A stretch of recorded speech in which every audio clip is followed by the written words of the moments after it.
Good morning student. आज मैं आप लोगों को मानवीय करुणा की दिव्य चमक पाठ के क्वेश्चन आंसर बताने जा रही हूँ। मैंने अपने पिछले वीडियो में इस पाठ की व्याख्या आपको समझाई थी, आपने अच्छी तरीके से समझ लिया था। तो आज मैं इसके क्वेश्चन आंसर आपको कराऊंगी। क्वेश्चन आंसर कराने से पहले एक बार मैं इसकी व्याख्या आपको ज़रूर बताना चाहूँगी, ताकि आपके लिए इसके क्वेश्चन आंसर कर पाना ईजी हो जाए। मैंने आपको बताया था कि इस पाठ के लेखक सर्वेश्वर दयाल सक्सेना जी हैं। ये उनकी संस्मरण है।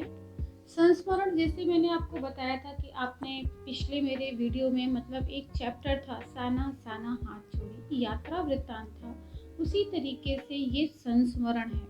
संस्मरण का मतलब कि कुछ यादों का जिक्र उन्होंने इस कहानी में किया है।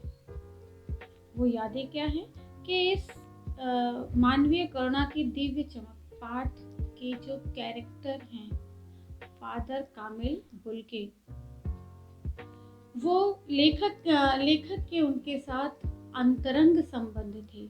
अंतरंग संबंध का मतलब वो उनके बहुत क्लोज थे।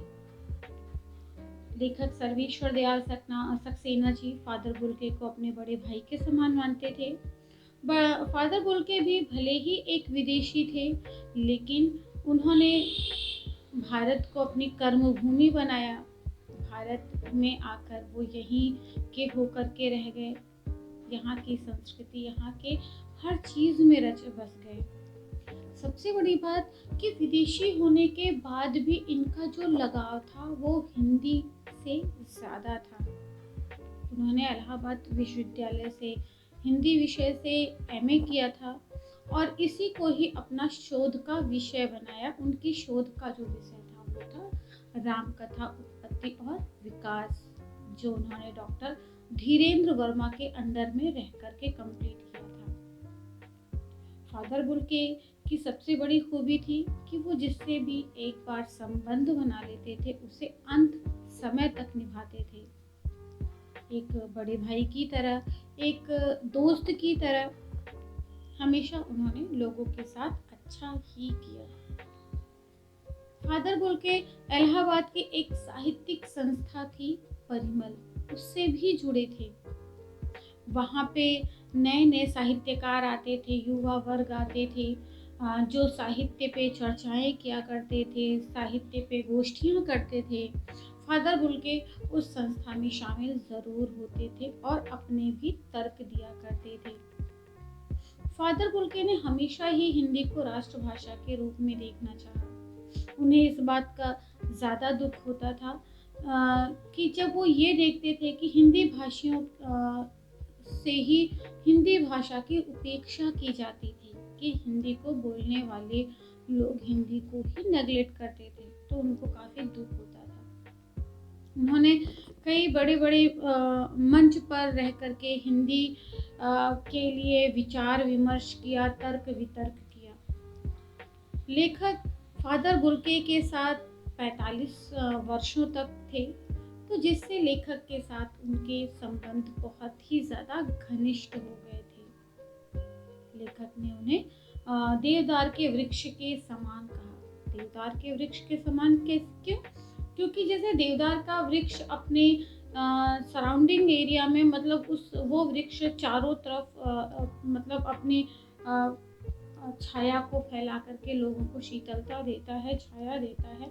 उस तरीके से फादर बुल्के का सानिध्य, फादर बुल्के का सहयोग, फादर बुल्के की आत्मीयता सब कुछ लोगों को बहुत ही अच्छी लगती थी।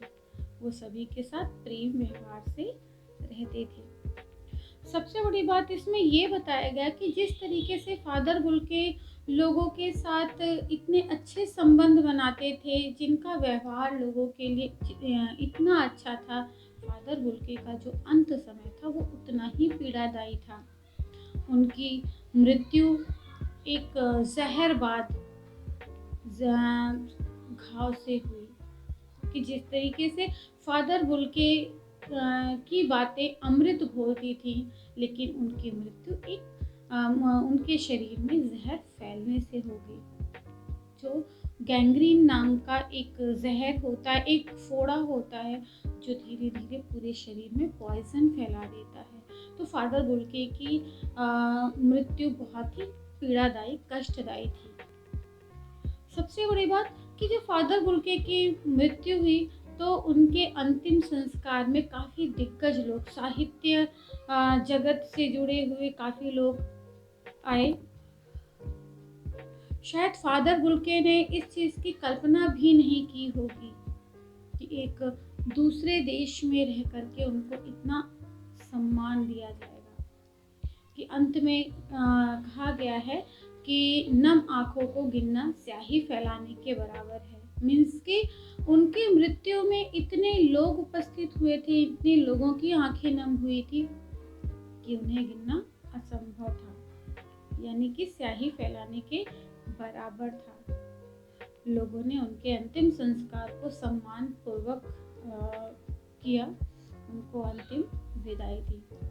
तो चलिए मैं आपको इसके क्वेश्चन आंसर बताने चाह रही हूँ। काफ़ी हद तक आप समझ चुके होंगे।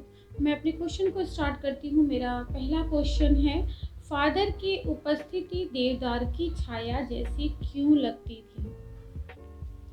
मैंने आपको बताया कि फादर बुल्के सभी के साथ पारिवारिक संबंध रखते थे। वो उनके उत्सवों में, उनके समारोह में ज़रूर जाया करते थे। उनके का सेंस यहाँ पे है कि जिससे भी रिश्ता बनाते थे, उनके घर के पारिवारिक उत्सव, जो भी उत्सव लोग मनाते थे, जो भी आयोजन किया करते थे, फादर बुल्के को ज़रूर बुलाते थे। तो फादर बुल्के वहाँ जा कर के बड़े भाई की तरह उपस्थित होकर के लोगों को आशीर्वाद दिया करते थे। लोगों के साथ वो घनिष्ठता बनाते थे।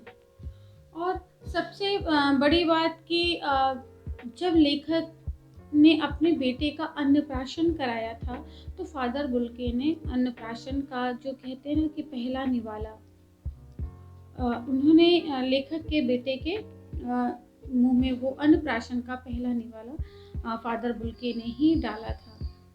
तो फादर बुल्के की जो उपस्थिति थी लोगों को मतलब सांत्वना देती थी, लोगों के सुख दुख का ख्याल रखती थी। तो जिस तरीके से देवदार का वृक्ष चारों तरफ अपनी छाया फैला करके लोगों को शीतलता देता है, लोगों को राहत देता है, उस तरीके से फादर बुल्के की उपस्थिति लोगों को देवदार के वृक्ष के समान लगती थी कि उनके आने से लोगों को सुकून मिलता था। वे अपने बड़ेपन का एहसास लोगों को करा करके उनके दुख सुख को समझते थे। मैं अपने अगले क्वेश्चन को पढ़ना चाहूँगी। फादर बुल्के भारतीय संस्कृति के एक अभिन्न अंग है, किस आधार पर कहा गया है? देखिए, यहाँ पे क्वेश्चन है कि फादर बुल्के भारतीय संस्कृति के एक अभिन्न अंग है। मीन्स कि फादर बुल्के का जो जन्म था वो बेल्जियम के रेम्स चैपल शहर में हुआ था। फादर बुल्के ने एक समय के बाद, काफ़ी टाइम के बाद, मतलब कि उन्होंने जब वो इंजीनियरिंग कर रहे थे रेम्स चैपल में रह करके, तो इंजीनियरिंग के अंतिम वर्ष मीन्स कि पूरा उन्होंने इंजीनियरिंग कंप्लीट भी नहीं किया था कि उन्होंने अंतिम वर्ष में ही इंजीनियरिंग की पढ़ाई छोड़ दी और सन्यासी बनने की इच्छा को प्रकट किया। इसके लिए उन्होंने भारत को ही अपनी कर्मभूमि बनाया। भारत में आए और भारत की संस्कृति में वो घुल मिल गए।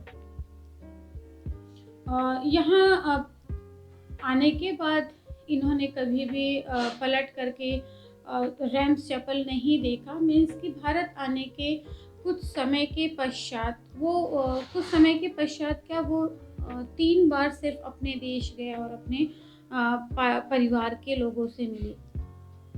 लेकिन यहाँ की संस्कृति में रह करके, यहाँ की मिट्टी में रह करके ही ये रच बस गए।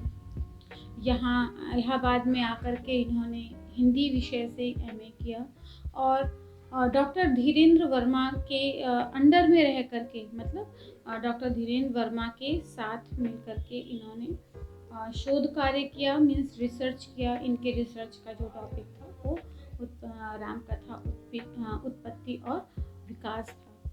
मीन्स कि भारतीय संस्कृति ने इनको इस तरीके से आकर्षित किया कि ये जब अपने देश को छोड़ कर के आए तो यहीं के होके रह गए और अपने अंतिम वक्त तक यहीं रहे।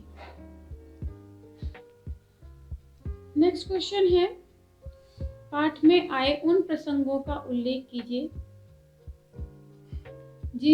जिनसे फादर बुल्के का हिंदी प्रेम प्रकट होता है। देखिए, हमको इसमें सिर्फ वो बातें बतानी है जिससे हम ये देख सकते हैं कि फादर बुल्के का हिंदी के साथ लगाव था, हिंदी के साथ प्रेम था। तो कुछ ऐसे पॉइंट्स थे, कुछ ऐसी चीज़ें थी जिससे हम ये कह सकते हैं कि फादर बुल्के का हिंदी के साथ प्रेम प्रकट होता है। तो फादर बुल्के का हिंदी के प्रति प्रेम प्रकट होने के कुछ कारण थे। सबसे पहले कि फादर बुल्के ने हिंदी को अपना विषय बनाया। इन्होंने हिंदी विषय से ही प्रयाग विश्वविद्यालय में रहकर प्रयाग विश्वविद्यालय से हिंदी से एमए किया। दूसरा, उन्होंने हिंदी अंग्रेजी शब्दकोश यानी कि हिंदी टू इंग्लिश डिक्शनरी भी तैयार किया। ये बहुत बड़ी बात है, लेकिन हिंदी के लिए उनका जो लगाव था तो उन्होंने इसमें हिंदी और अंग्रेजी शब्दकोश तैयार किया। तीसरा पॉइंट हम बताएंगे कि इन्होंने डॉक्टर धीरेन्द्र वर्मा के अंडर में रामकथा उत्पत्ति और विकास टॉपिक पर यानी कि विषय पर शोध कार्य किया। फिर परिमल साहित्यिक संस्था से ये जुड़े और उस संस्था में रह करके अपने तर्क दिया करते थे। फिर हिंदी के प्रति इनके प्रेम को हम देख सकते हैं कि इन्होंने एक फेमस यानी कि प्रसिद्ध कवि थे मातरलिंग, उनकी कविता ब्लू बर्ड, उस ब्लू बर्ड कविता का इन्होंने हिंदी रूपांतरण किया नील पंक्षी के नाम से। मैंने आपको वीडियो में बताया था ब्लू बर्ड यानी कि ब्लू नीला, बर्ड यानी चिड़िया। तो इन्होंने मातरलिंग के उस नील पंक्षी ब्लू बर्ड का नील पंक्षी नाम से हिंदी रूपांतरण किया। इस तरीके से इन्होंने हिंदी के साहित्यिक मंच पे रह करके हिंदी के लिए अपना हमेशा तर्क दिया, मतलब अकाट्य तर्क देते थे, उस पे विचार विमर्श करते थे। फिर हिंदी के प्रति उनका प्रेम प्रकट होता है कि जब वो हिंदी भाषियों को हिंदी की ही उपेक्षा करते हुए देखते थे, उन्हें बहुत दुख होता था। तो कुछ ऐसे पॉइंट्स थे जिनके आधार पे हम कह सकते हैं कि फादर कामिल बुल्के का हिंदी के प्रति प्रेम था। नेक्स्ट क्वेश्चन है, इस पाठ के आधार पर फादर कामिल बुल्के की जो छवि उभरती है उसे स्पष्ट अपने शब्दों में लिखिए। देखिए, यहाँ पे हमें फादर बुल्के की छवि बतानी है कि वो कैसे दिखने में लगते थे, कैसे थे, उनका बिहेवियर कैसा था। तो ये सारी चीज़ें हमें बतानी। तो सबसे पहले हम उनकी छवि बताएंगे कि फादर बुल्के जो थे वो संकल्प से सन्यासी थे, कि उनकी छवि एक सन्यासियों जैसी उभरती है।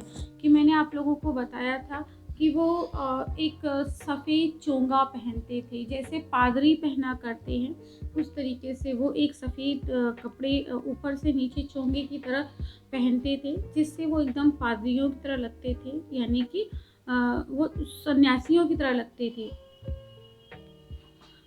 वो लंबे शरीर के थे और उनके चेहरे पर सफ़ेद दाढ़ी थी, उनकी आँखें नीली थी, रंग गोरा था। ये फादर बुल्के की जो पर्सनालिटी थी, यानी कि शारीरिक उनका ढांचा था, शारीरिक रंग रूप था, वो था कि वो लंबे थे, गोरे थे, आँखें नीली थी, चेहरे पे दाढ़ी थी और वो पादरियों की तरह सफ़ेद चोंगे वाला वस्त्र पहनते थे।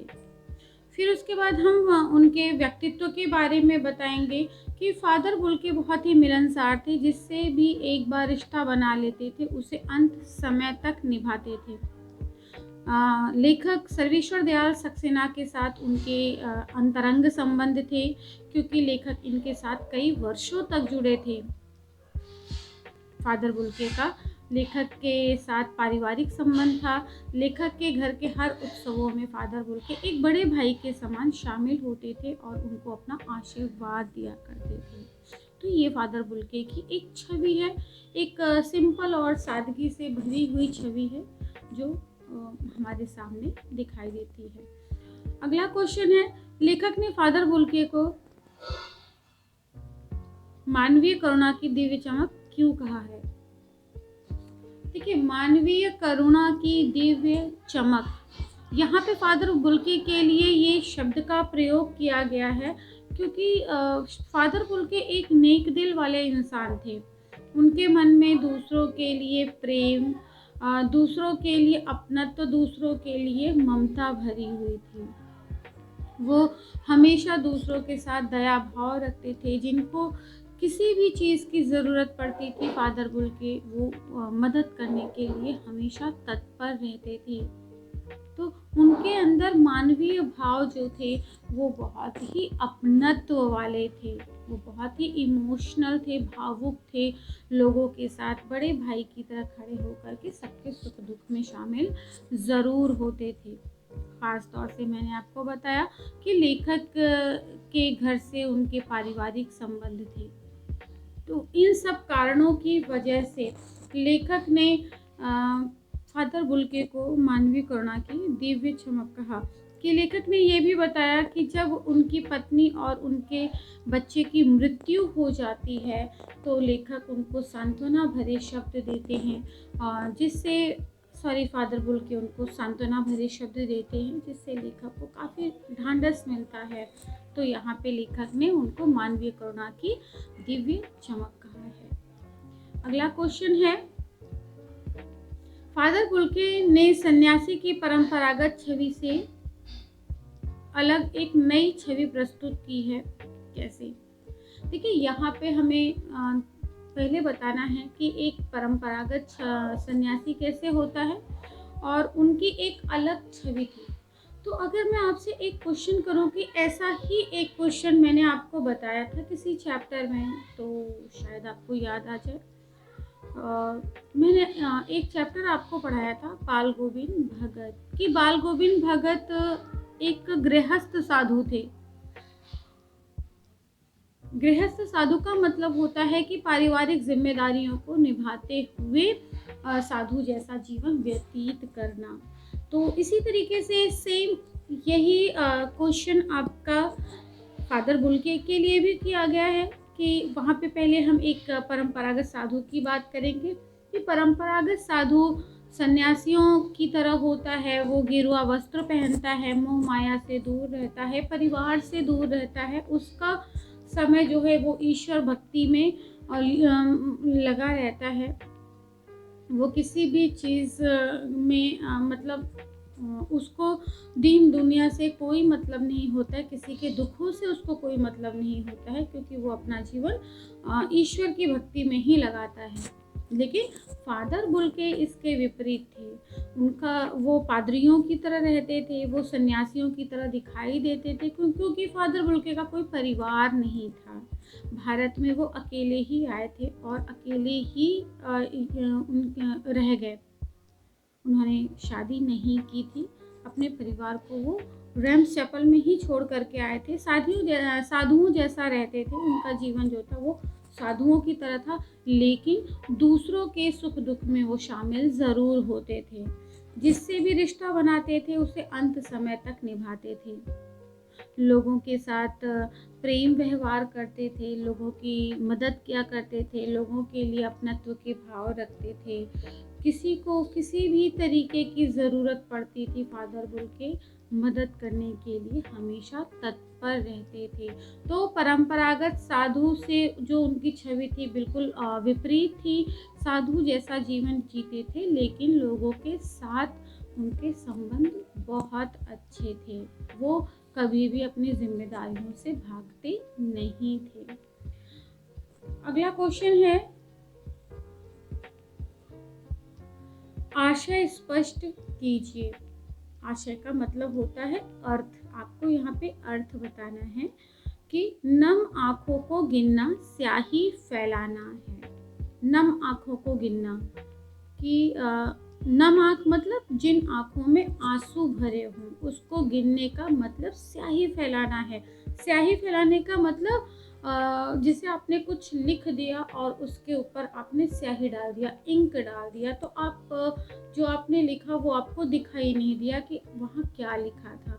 तो यहाँ पे बात कही गई है कि जब फादर बुल्के की मृत्यु होती है तो उनके अंतिम संस्कार में साहित्यकार के दिग्गज लोग आते हैं, काफ़ी जाने माने प्रसिद्ध लोग आते हैं, इस मसीही समुदाय के लोग आते हैं, क्योंकि फादर बुल्के एक क्रिश्चियन थे। तो उनका जो अंतिम संस्कार था वो बहुत ही मतलब अनोखे ढंग से किया गया था कि मसीही समुदाय के लोग जो प्रार्थना पढ़ते हैं, जो ईश्वर गॉड को प्रे करते हैं, वो उन्होंने हिंदी में ही किया, क्योंकि फादर बुल्के का जो जीवन था वो हिंदी भाषा को ही समर्पित था। तो उन्होंने वो प्रार्थना हिंदी में ही की थी। साहित्यकार के काफ़ी दिग्गज लोग आए थे। सबसे बड़ी बात कि एक विदेशी के लिए सबके मन में इतनी आत्मीयता थी, इतना अपनत्व था कि फादर बुल्के की मृत्यु होने पे सभी की आंखों में आंसू आ जाते हैं। तो इसलिए यहाँ पे कहा गया कि जो उनके अंतिम संस्कार में लोग आए हुए थे, फादर बुल्के की मृत्यु से वो काफ़ी दुखी होते हैं और उनकी आंखों में आंसू आ जाते हैं। तो इसलिए जितने लोग भी वहाँ उपस्थित थे उनको गिनना असंभव था, इतने लोग शामिल हुए थे। तो इसलिए कहा गया है कि नम आंखों को गिनना स्याही फैलाना है। अगला आशय स्पष्ट करना है। फादर को याद करना एक उदास शांत संगीत को सुनने जैसा है। कि फादर को याद करना, फादर कामिल बुल्के की मृत्यु के बाद उनको याद करना एक शांत उदास संगीत सुनना है। ऐसा इसलिए कहा गया कि जब हम शांत वातावरण में एक संगीत सुनते हैं, एक सॉफ्ट म्यूजिक सुनते हैं, तो वो बहुत उदासी से भरा हुआ लगता है। मीन्स कि उसमें कोई भी एक्साइटमेंट नहीं दिखता है, एकदम शांति का माहौल छाया रहता है। क्योंकि हम शांति में संगीत तभी सुनते हैं जब थोड़ा सा दुखी होते हैं और एक बहुत ही सॉफ्ट म्यूज़िक, एक धीमी आवाज़ करके संगीत सुनते हैं। तो फादर बुल्के को याद करना, कि अकेले में रह कर के फादर बुल्के के किए गए कामों को याद करना, फादर बुल्के ने जो भी लोगों के लिए प्रयास किए, उनके साथ अपनत्व का भाव रखा, जो लोगों की हेल्प की, हर समय एक बड़े भाई की तरह अपने आशीर्वाद को बनाए रखा, तो उनको याद करना एक शांत संगीत सुनने के बराबर कहा गया है। कि जिस तरीके से शांति में सुना गया संगीत जो है वो बहुत ही उदासीन लगता है, उस तरीके से फादर बुल्के को याद करना उदासी से भरा हुआ लगना लगता है। अगला क्वेश्चन है, आपके विचार से बुल्के ने भारत आने का मन क्यों बनाया होगा? मतलब यहाँ पे हमारे व्यूज पूछे गए हैं कि क्या रीज़न रहा होगा कि फादर बुल्के ने भारत आने का मन बनाया। कुछ तो ऐसी बात रही होगी भारत आने की। तो आप सभी को ये बात पता है कि फादर बुल्के का शुरू से ही जो मन था वो सन्यासी बनने का था। उन्होंने इंजीनियरिंग की पढ़ाई कंप्लीट नहीं की थी, वो अंतिम वर्ष में थे तभी उन्होंने इंजीनियरिंग छोड़ दिया था। इसके पीछे कुछ रीज़न रहा होगा। चूँकि भारत की बात है तो हम बता सकते हैं कि भारत हमारा जो है वो मिली जुली संस्कृति वाला देश है। यहाँ पे सभी धर्मों के लोग, सभी भाषाओं को बोलने वाले लोग रहते हैं। हमारी भारतीय संस्कृति एक अनूठी संस्कृति है। यहाँ पे मंदिर, वेद, शास्त्र, या फिर यूँ कहें कि गंगा यमुना नदियों का संगम स्थल, मीन्स कि हमारा देश एक पावन भूमि है। कि यहाँ पे कई महापुरुषों ने जन्म लिए, कि गौतम बुद्ध, महावीर स्वामी, महात्मा गांधी, राम, कृष्ण, मतलब जितने भी महापुरुष हुए सब ने इसी धरती पे जन्म लिया। तो यही कुछ ऐसी वजह रही होगी कि इन सारी वजहों ने फादर बुल्के को आकर्षित किया होगा अपनी तरफ आने के लिए। यहाँ की मिली जुली संस्कृति, यहाँ के मिली जुली भाषाएं, यहाँ गंगा यमुना की संगम स्थली, फिर यहाँ के महापुरुष, यहाँ के वेद शास्त्र, सब कुछ, इन सब ने फादर बुल्के को भारत में आने के लिए आकर्षित किया होगा, जिस वजह से फादर बुल्के ने भारत आने का मन बनाया होगा। अगला क्वेश्चन है, बहुत सुंदर है मेरी जन्मभूमि रेम्स चैपल। इस पंक्ति में फादर बुल्के को अपनी जन्मभूमि के प्रति कौन सी भावनाएं फादर बुल्के की अपनी जन्मभूमि के प्रति कौन सी भावनाएं अभिव्यक्त होती हैं? आपको याद होगा कि जब लेखक ने उनसे पूछा था कि क्या आपको अपना देश याद आता है, तो फादर बुल्के ने बताया था कि बहुत सुंदर है मेरी जन्मभूमि रेम्स चैपल। देखिए, भले ही फादर बुल्के भारत आ गए थे, लेकिन कहते हैं ना कि अपनी जन्मभूमि अपनी ही लगती है, क्योंकि उससे लगाव होता है। रेम्स चैपल काफ़ी खूबसूरत जगह है, वहाँ पे चर्च, गिरजाघर, मतलब वो एक धर्म स्थली है।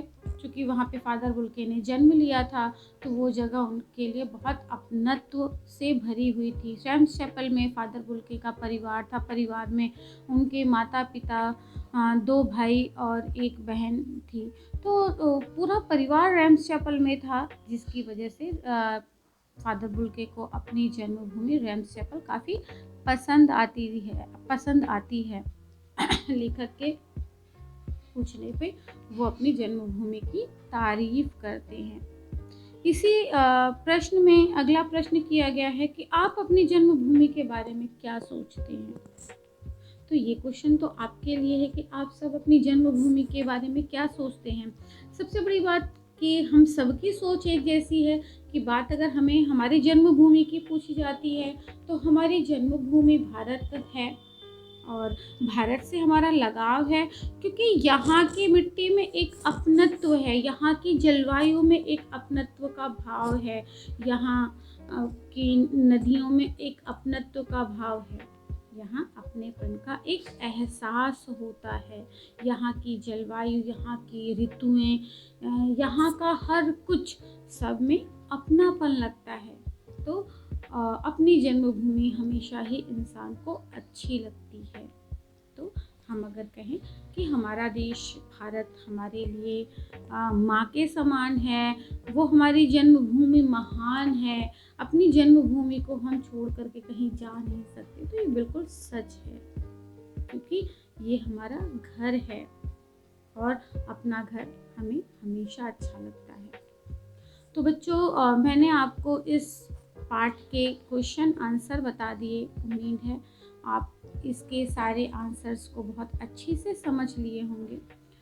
जहाँ भी प्रॉब्लम्स आएगी मैं आपको ज़रूर बताऊंगी। तो आप बहुत ध्यान से इस वीडियो को देखिएगा। मैं अपना अगला वीडियो लेकर के आपके सामने फिर आऊँगी इसी चैप्टर से रिलेटेड कुछ एक्स्ट्रा क्वेश्चंस लेकर के। तो मेरे अगले वीडियो का इंतज़ार करिए और इस वीडियो को बहुत ध्यान से देखिए। धन्यवाद।